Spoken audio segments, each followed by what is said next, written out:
Hi folks, we decided it was time for a garden update.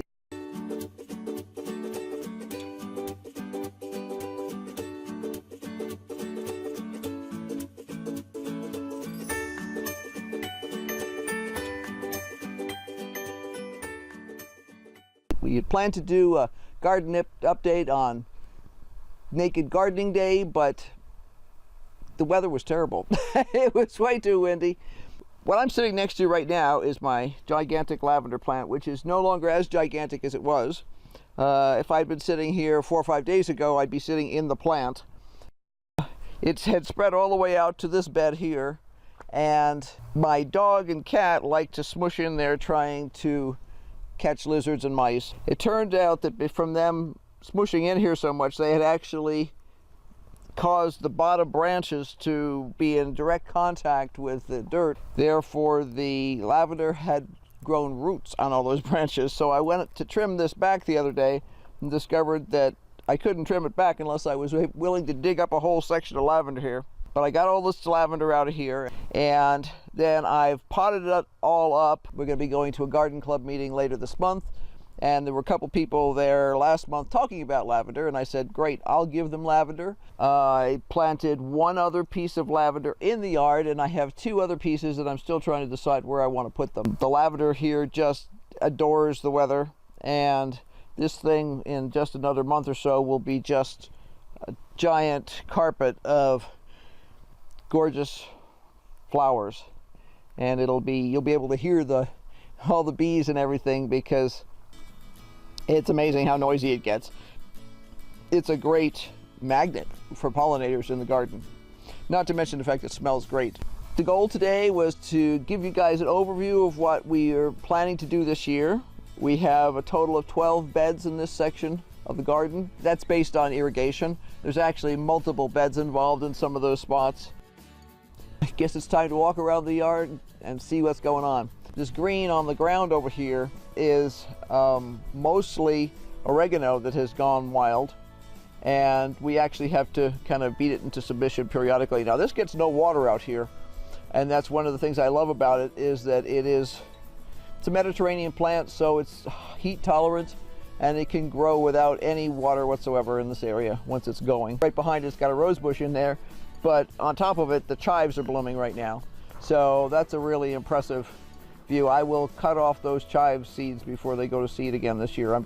Behind me I have this is Mexican poppy, and this is sage, and this is going to be blooming. I can see it's covered with blossoms right now. This is going to be blooming like crazy, and it'll have these beautiful purple flowers all over it really soon, and the bees love that too. So this is part of our herb garden here. I had an extra love and a mist plant or 2, so I planted those down here, and it went to seed. And that's what this is. So I'm gonna have to decide what I'm gonna do with this. They do produce a lot of seeds. They're a very cool looking plant. We'll make sure we include a picture. The seed pods look like a Chinese lantern sort of a thing. This bed over here, which is full of weeds, and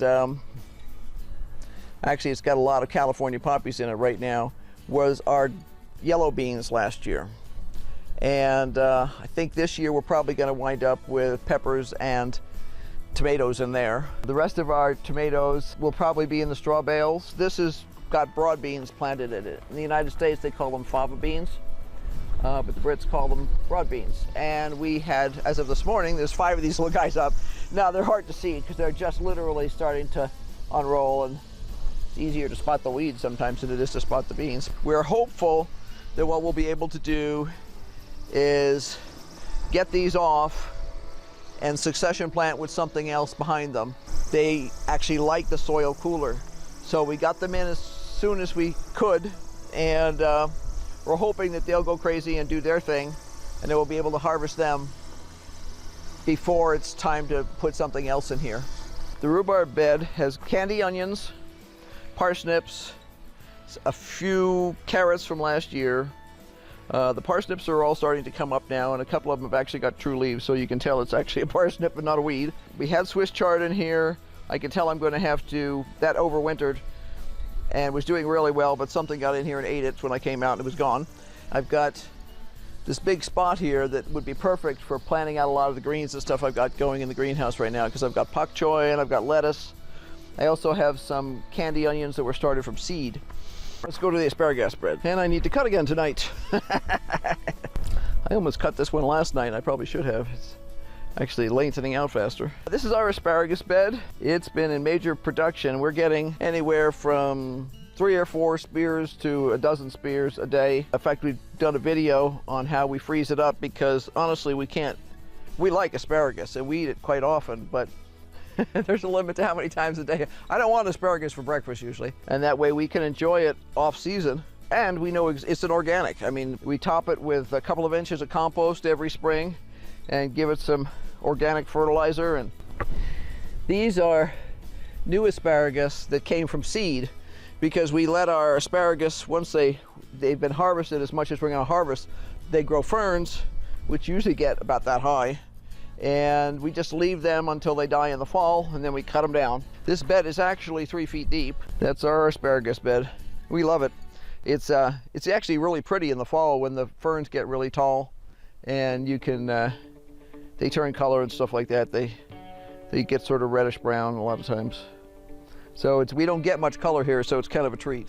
And this is the pea bed. As I mentioned earlier, we have not grown peas for several years, but we had already decided we were going to try it this year. Then SAO gave us some peas too. So this little section down there is the early peas they gave us. And then the rest of this is from Johnny's. And then stuff over there is actually snow peas. We have found in the past that our regular peas burn out pretty fast here once the heat really kicks in, no matter how much we water them or anything else. But the snow peas will hang on. So I'm hoping that that's true again this year, because it's really nice to have a couple of snow peas in your stir fry. But we are already getting some nice, definitely pea looking pods going over here. This year, this is going to probably be beans, green beans. We normally grow yellow, purple, and green beans, and I'm trying a couple of new varieties this year. See, we have rain coming, so we're going to pull the weeds and let it set and get this rain that we're supposed to have this week, let it fall on there. And then we'll see if anything else grows, because I like to stir it up a couple of times and let the weeds grow and then pull them before I start planting in it. This is our garlic bed and our sunchoke bed, also known as Jerusalem artichokes. We have them in a separate bed because we know that Jerusalem artichokes can take over the world if you let them. We should be getting some shoots off of these soon, which we'll be able to eat. This is elephant garlic over here, and this is hardneck, which is a storage garlic. So we have 2 beds that stay overwintered. This one and the asparagus bed is allowed to go fallow in the winter. These buckets over here are potatoes. This is another 2019 experiment. We have big problems with wireworms and some other stuff, and we decided we'd give it a try. We just took some compost, bone meal, fish meal, I mean just a few good stuff like that, and also a little bit of potting soil. Fill these suckers up, and each one of these buckets has 4 potatoes in it. I've got drip irrigation on it, runs every day. So far so good. They're coming up, they're looking really healthy. That's healthier than any of our potatoes if you're looking in a long time here. So yeah, I'm really excited about these. They're looking great. We're finally starting to get some growth over here. This is supposed to be pak choy along that side, and then the whole rest of it is supposed to be lettuce. And our weather has been up and down and up and down, hot, cold, so things have been slow. I need to build a cage for this so that I can keep the critters out and we can eat the lettuce and stuff instead of somebody else. But I hope you enjoy this. And we're still trying to figure out where we're going to put some things, because I grew lots and lots of flowers I can always find a place for. That's our garden this year.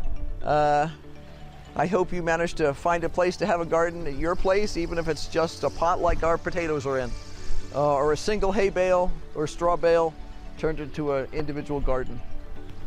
So see you next time. Bye.